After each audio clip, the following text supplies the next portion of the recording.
Good afternoon. It is a rather somber day for me in that it is the first time that I've been in the city since March 18th. As someone who was born and raised in this city, born in one of the toughest neighborhoods in this city, a community that was, fair to say, had been on the margins, who had seen all of the inequities that we are talking about this week. Driving into the city with a piece of hope in my heart when I saw the skyline and my heart broke when I saw the boards on our windows. This is a tough day. I start first as Kim Fox, child of Chicago, that when we talk about the week that we have had in the city, from a law enforcement standpoint, what we saw last night and the night before, not just here, but across the country, was angering. But I want to back us up to what precipitated this. You've heard the mayor and the governor, who have been doing yeoman's work dealing with COVID-19, and now this, talk about the horrific death of George Floyd. And I want to not have us limit ourselves to what this week has been about and what it has felt like, not just for those who took to the streets last night, but to those who occupy offices that you work in, your students, your friends, me. When I looked at that video, and I made the mistake of looking at the whole thing, and I watched that man with his knee in that man's neck, hand in pocket, and the casual disregard for his life in broad daylight while being filmed without a concern in the world as to what would happen to him. That we would be inclined to think that it's just the murder of George Floyd that has our streets filled. What I remember feeling in that moment was the casualness of all of the things that we have experienced in this country, that we were dealing with COVID-19. The casual acceptance of racial disparities in healthcare. That when we looked at the work that is being done in the last few months to deal with this pandemic, and the news came out that African Americans were disproportionately dying and Latinos, the casual acceptance that that's part of what happens with underlying health conditions, because the casual acceptance that we have people living in communities that don't have access to health care, and we just accept it. The casual acceptance that those who were losing their jobs in the midst of this pandemic, our frontline workers, our essential workers, were Black and Latino, and going into grocery stores and being clerks and being the least paid, we casually accept that. We casually accept with a hand in our pocket that the last time there were major riots in the city of Chicago in the 60s on the west side, where we have seen burnt out buildings that remain and economic disinvestment continue, that those folks we know had been the victims of historic discrimination and redlining that brought Martin Luther King to our neighborhoods in the 60s before I was born, and we still see the same levels of discrimination today, with a hand in our pocket, looking into the camera as though nothing's going to change.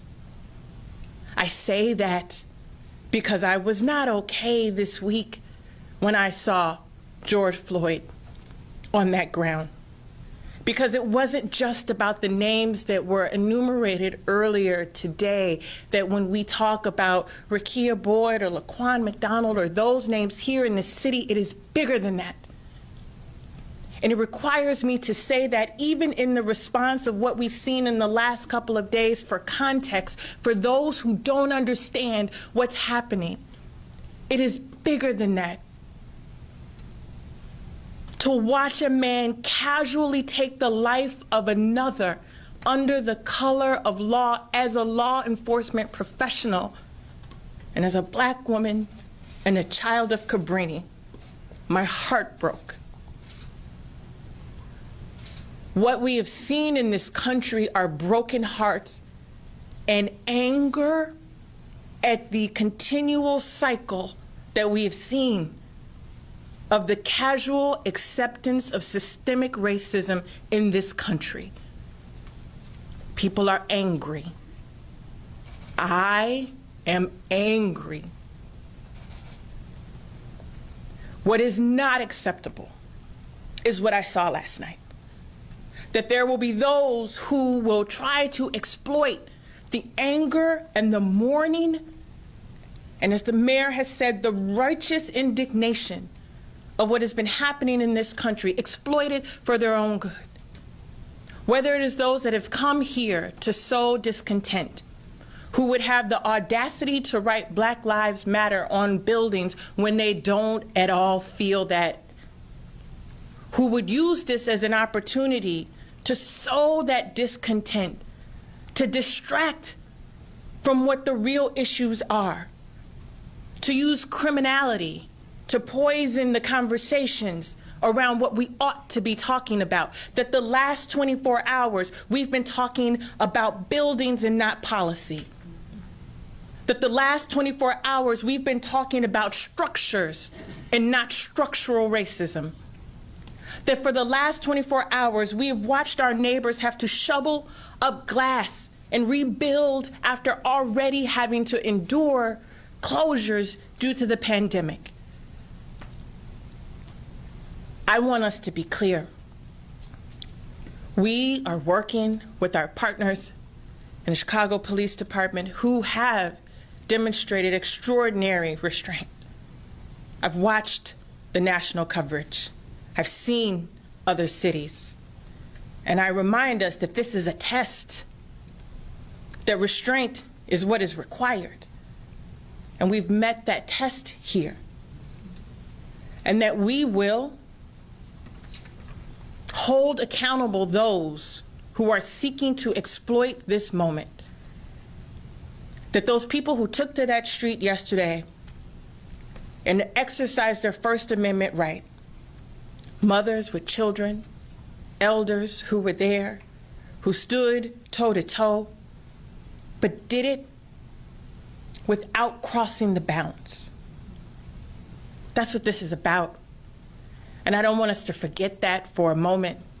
I don't want our Twitter fingers to only tweet about the images that there are some who only want us to see, because we will continue in this perpetual cycle.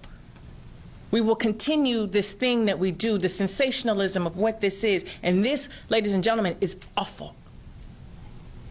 This is our home. And these people who've come in to try to disrupt that, the organized elements who care not about systemic issues, but shoes for profit. It's not what this is about.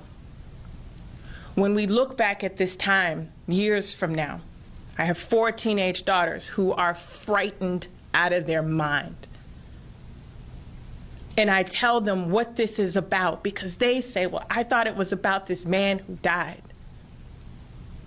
If we continue to talk about the fringe element who's tried to hijack this, and not about the men and women who've died in the systems that have allowed for their deaths to go unpunished, we have learned nothing from this. The State's Attorney's Office will continue to work with our law enforcement partners in the city of Chicago and throughout Cook County to again hold those accountable, not protesters. And I want to be clear. We conflate protesters and looters. So 2 different groups. Let us not conflate what is happening in our streets across the country with the bad acts of a few. And I know we know that language because we've heard about bad acts of a few versus systems. Use the same rhetoric when talking about those who are taken to our streets right now, and not conflate them with those who seek to do harm. I'm grateful to be back in the city today and to stand with these strong leaders who have guided our city and our state during some of the most difficult times of our lifetime. and are now helping us forge a path forward to reckon with the underlying issues that have us here today.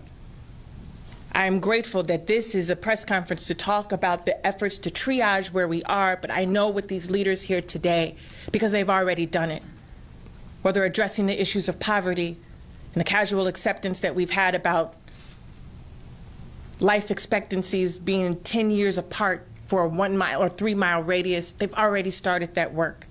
But that's what this is about. And I would be remiss if we only talked about law enforcement and not what this is about. And so we're here, we're ready. For those of you who are seeking to not work in righteous indignation and anger and push the conversation forward, but to do damage and to cause harm, you will be held accountable. For those of you who are taking to the streets in the name of me, my husband, my children, my grandmother, and those who have come before me, I thank you.